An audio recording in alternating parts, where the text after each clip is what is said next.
Salam sejahtera Malaysia. Tuan-tuan dan puan-puan, ada satu kekecohan yang berlaku di Dewan Rakyat hari ini yang mengejutkan yang di Pertuan Agong dan juga sudah pasti mengejutkan Perdana Menteri Malaysia dan seluruh Malaysia.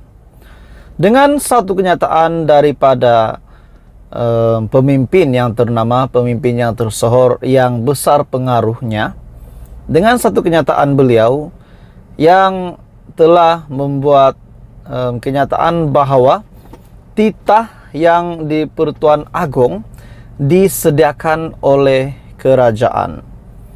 Jadi pada akhirnya banyak pemimpin-pemimpin di luar sana yang telah respon kenyataan ini, bahawa ada juga pemimpin dari parti lawan yang ingin pemimpin ini daripada Perikatan Nasional untuk menarik balik apa yang telah dinyatakan oleh Tuan Ibrahim yang juga timbalan Presiden PAS.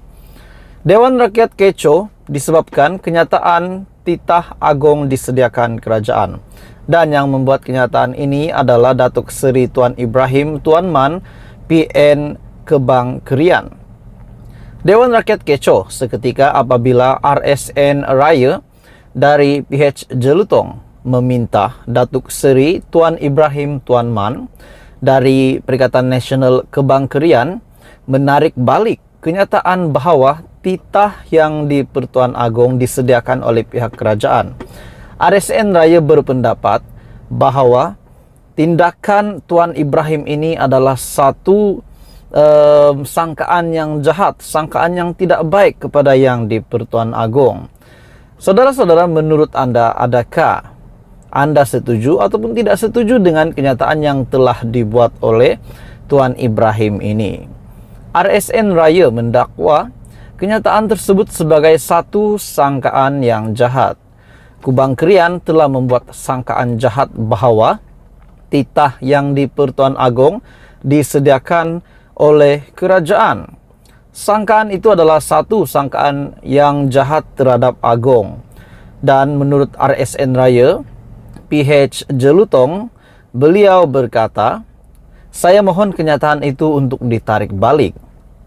Tuan Ibrahim bagaimanapun menyangkal perkara itu dengan menyifatkan ia sebagai prosedur yang sememangnya diketahui semua pihak. "Saya pernah jadi anggota kabinet, pernah duduk dalam kerajaan. Kita tahu prosedur, walaupun beri teks ucapan kepada tuanku, terpulang kepada tuanku nak pakai atau tidak. Tapi asasnya adalah disediakan dan bentang dalam kabinet." RSN Raya yang tidak berpuas hati terus mempersoalkan penjelasan Tuan Ibrahim. Macam mana yang berhormat tahu bahawa Agong telah menerima kenyataan yang ditulis oleh kabinet? Kemungkinan Agong dah pindah. Jangan buat kenyataan menuduh. Jangan pertikaikan titah tuanku.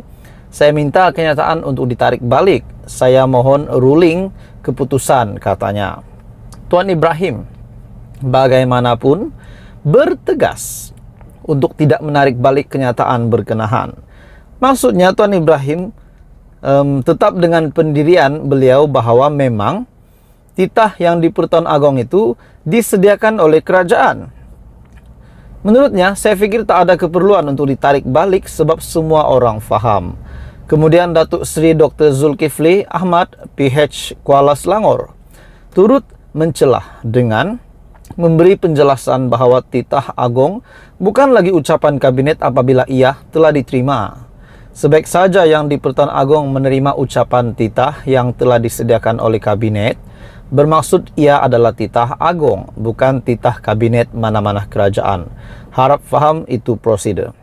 Jadi saudara-saudara, akhirnya inilah yang telah mencetuskan satu kekecohan di Dewan Rakyat. Apa komen Anda? Bagi saya ini satu kejutan besar kepada Istana Negara dan juga kepada Perdana Menteri. Teruskan bersama di dalam channel ini untuk perkembangan politik yang seterusnya. Halo semua, salam sejahtera Malaysia. Selamat datang ke channel Fels Lifestyle. Saudara-saudara, tuan-tuan dan puan-puan, Ada satu info menarik, ada satu ulasan menarik saya nak sampaikan kepada Anda berkaitan dengan pemimpin-pemimpin di dalam kerajaan dan juga pemimpin-pemimpin di dalam pembangkang dan seluruh parti di Malaysia, pemimpin-pemimpin ahli politik. Ada yang berkata, ada yang berpendapat, pemimpin-pemimpin yang terpalit dengan pendakwaan terpilih.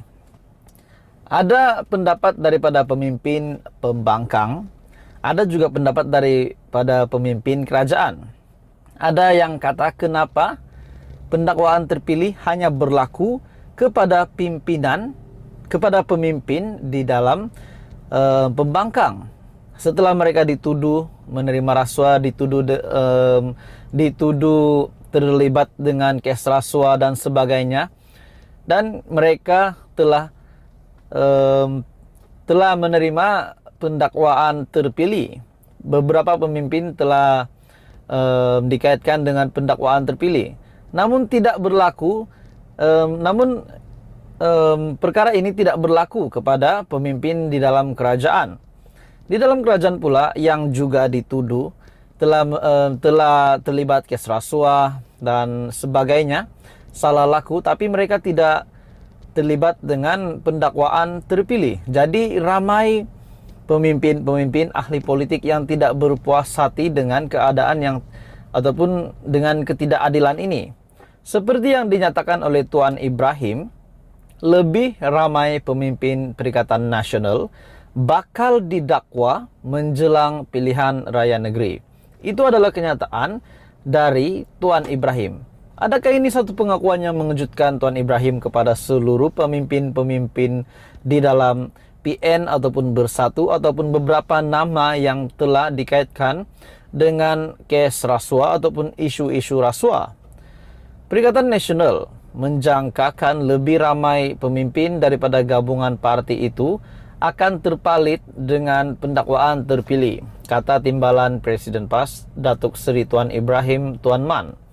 Dan kenyataan itu menyusul selepas Ketua Penerangan Bersatu Datuk Wan Saiful Wanjan dihadapkan Mahkamah Session hari ini atas dua pertuduhan, meminta dan juga menerima rasuah berjumlah RM6.9 juta yang membabitkan projek Jana Wibawa. Oke, saudara-saudara, sebelum saya meneruskan isu hangat hari ini, saya meminta jasa baik Anda untuk bantu channel ini, bantu sekejap untuk tekan butang like, share video ini kepada ramai orang dan tekan butang subscribe.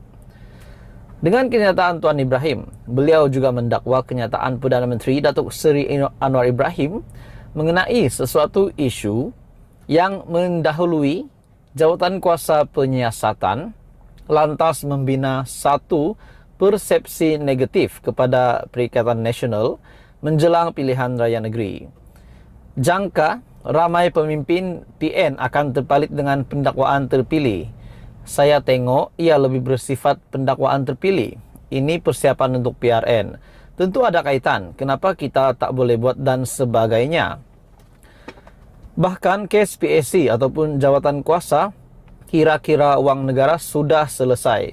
Sudah bincang satu persatu. Jadi apabila Perdana Menteri, dia tak boleh buat spekulasi awal. Pengerusi PN yang juga Presiden Bersatu Tan Sri Muhyiddin Yassin mendakwa parti itu menjadi mangsa pendakwaan terpilih selepas Wan Saiful didakwa atas dakwaan rasuah bernilai RM6.9 juta. Muhyiddin mendakwa Pakatan Harapan dan BN telah menerima dana daripada penyokong, dan beliau mempersoalkan mengapa pemimpin dari PHBN tidak didakwa di mahkamah.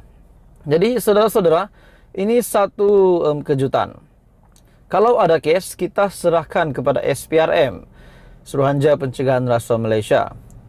Jadi menurut kenyataan pemimpin ini, mereka kata Anwar Ibrahim tidak boleh membuat spekulasi awal kerana sepatutnya ini adalah kerja ataupun sepatutnya tugas ini diserahkan kepada jawatan kuasa penyiasatan.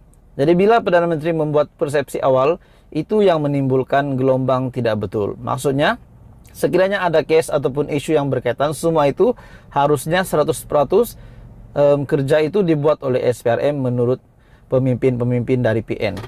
Jadi apa komen Anda? Ini satu pengakuan yang mengejutkan dari Tuan Ibrahim.